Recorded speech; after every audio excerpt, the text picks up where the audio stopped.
Most founders walk into board meetings like they're going into an exam. Slides ready, numbers polished, story rehearsed. And then for 90 minutes, they present the past. Revenue, growth, metrics, updates. Everyone nods. Meeting ends. Nothing really changes. No sharper strategy. No better decisions. No real leverage.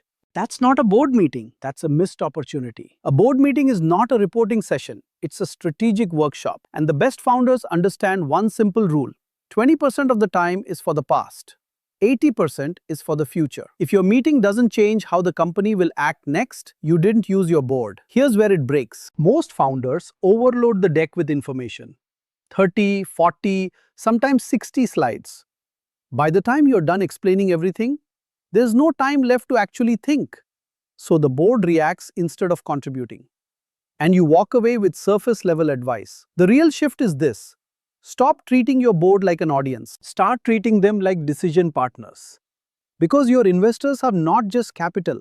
They are pattern recognition, hiring networks, strategic experience, market context. But you only get that value if you use the room properly. Let's break down a simple structure that actually works. 1. Executive summary. 5 minutes, 1 slide. That's it. Answer 3 questions. What changed? What matters most right now? Where do we need help? If the board can't understand your situation in 2 minutes, the rest of the meeting will be confused. 2. KPI discussion. 15 minutes. Important rule. Send your full data deck 48 hours before. The meeting is not for reading numbers. It's for understanding. Why are we off track? What changed? If you're explaining metrics live, you're wasting strategic time. 3. Strategic deep dive. 45 minutes. This is the heart of the meeting. Pick one real problem. Not 5, not 10. 1. For example, should we expand to a new market? Is our pricing broken? How do we respond to a competitor? When should we raise the next round? Bring the problem. Bring context. Bring options. Then use the room. This is where your board actually earns its seat. 4. Board-only session. Let it happen. It's part of governance. Don't treat it like a threat. If trust is strong, it won't be. Here's the truth most founders ignore. Your investors are high-cost consultants, working for you for free. But most founders use them for, here's what we did last quarter. That's a waste. Instead, you should walk into every meeting thinking, how do I extract maximum leverage from this room? Let's get practical. Pre-meeting syncs. Never surprise your board. Call each member 2 to 3 days before. Walk them through bad news, controversial decisions, strategic shifts. This does 2 things. Reduces emotional reactions, builds alignment early. So the actual meeting becomes productive, not reactive. 2. Lead with bad news. This is uncomfortable but critical. If something is broken, say it first, not last. Because the moment your board feels you're hiding things, trust drops.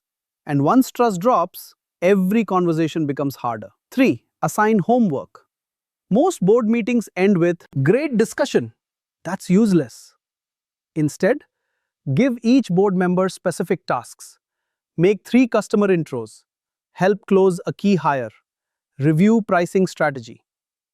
No clear ask equal to no real help. Now let's talk about something uncomfortable. Many board meetings fail because of the founder's mindset. There was a founder who treated every question like an attack. Board asked about growth, he got defensive.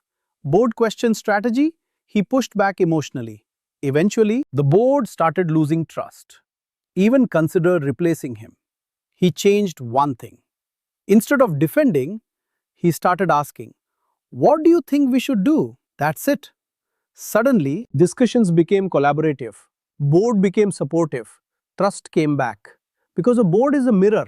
If you bring defensiveness, you'll get pressure. If you bring openness, you'll get support. Let's quickly clean up the biggest mistakes. 50 slide decks with zero strategy, letting one loud board member hijack the meeting. Treating independent directors like outsiders, reacting emotionally to tough questions. Leaving meetings with no follow-through. These are not small issues. They destroy board value over time. A strong board meeting feels different. Conversations are sharp, not long. Disagreements happen, but stay productive. Decisions get clearer, priorities become sharper, and most importantly, you walk out thinking that actually helped. Final principle: what this is really about. A board is not a courtroom. It's not there to judge you.